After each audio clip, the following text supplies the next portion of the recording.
Take it away. Good evening, everyone, and thank you all for listening to my speech tonight. So I'd like to start with a rhetorical question. What is on the first Sunday of every February captivates millions of people and brings together fans and non-fans alike? If you guessed the Super Bowl, you're absolutely right. Today I'd like to tell you all about the Super Bowl, specifically a brief history and the Philadelphia Eagles 2018 Super Bowl victory.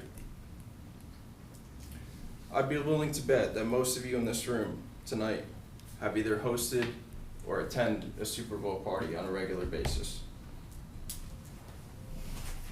I played football from about age 6 to age 18. I worked very hard at it. It was something I was very passionate about when I was younger. I played all throughout high school and ended up earning a scholarship to play collegiately at Iona College in New Rochelle, New York. And it is something still to this day that I miss very much doing. It was something I very much enjoyed. The NFL was created in 1920, and when it was first created, it had to compete against many rival football leagues. Many of these other leagues failed until the AFL, the American Football League, became successful and was a rival of the NFL. After 10 seasons in coexistence, the AFL and NFL decided to merge. As part of the merger agreement, two teams would meet in the AFL-NFL World Championship game, hence the birth of the Super Bowl. After the merger officially began in 1970, the two leagues became conferences, and ever since 1970, the Super Bowl has been played between between conference champions from the NFC, the National Football Conference, and the AFC, the American Football Conference. So I've explained the organizational side of things. Now you might be wondering where the name Super Bowl came from. According to an article from Organization of American Historians titled The History of the Super Bowl by Robert Fleegler, the term Super Bowl was actually coined by the owner of the American Football League's Kansas City Chiefs, and his name was Lamar Hunt. Mr. Hunt was the man who negotiated the merger with the NFL on behalf of the AFL. Per Fleegler, sports writers used the name before the inaugural World Championship game in January 1967, and it stuck. Super Bowl I did not sell out. Super Bowl I tickets did not sell out for the game that was held in Pasadena, California. However, 65 million TV viewers tuned into the game, making it the largest audience for an American sporting event at the time. The popularity grew of the game, and in 1984, Apple released a commercial for the Macintosh computer. According to Fleegler, this started a new sensation, and from this point, corporate America decided to air their best ads during this game because the most viewers would be watching during the game. Now that I've told you about the history, I feel as though I would be doing a disservice to the city of Philadelphia if I didn't revisit the Philadelphia Eagles 2018 championship run.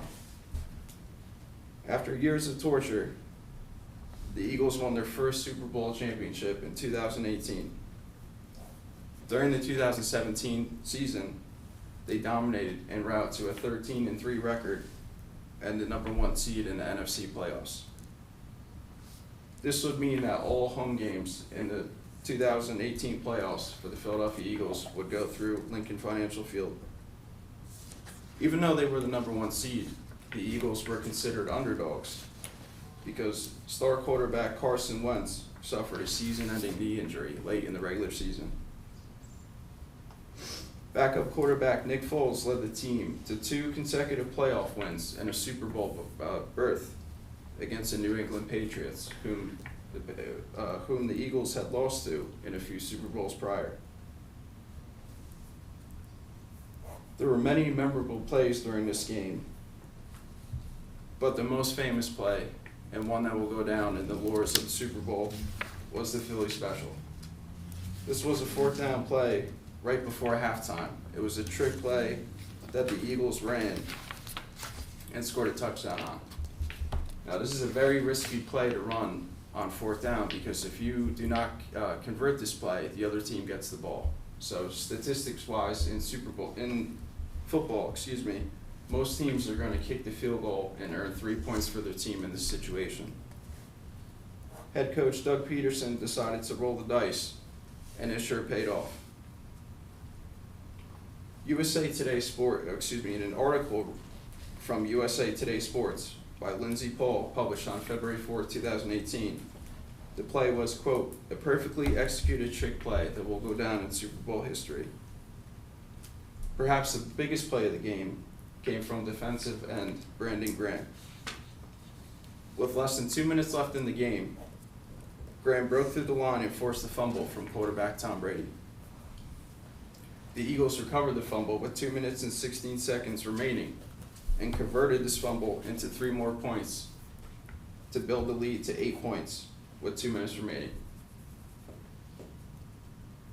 The Patriots then took control of the ball and drove down the field, but after a Hail Mary pass on the last play of the game fell short, the clock finally hit triple zeros. This was it. The Philadelphia Eagles were finally Super Bowl champions. It was absolute bedlam in the city. Fans were celebrating into the early morning hours. The vibe was actually absolutely electric in the city, and I remember even walking outside in my neighborhood, which is probably 20 miles from the city, and seeing fans celebrating in the streets and fireworks going off and people screaming. It was an unbelievable scene, and one that I will not soon forget. So I hope that you all have learned a little bit about the history of the Super Bowl and the Eagles' 2018 Super Bowl championship. Super Bowl Sunday has become an unofficial holiday in America, and a day that brings us together, no matter what team we root for. This game can be more about sports. Can be more than sports too. As with Philly, it can unite a city and give us reason to celebrate. It can all bring us together, no matter what team we root for. Thank you.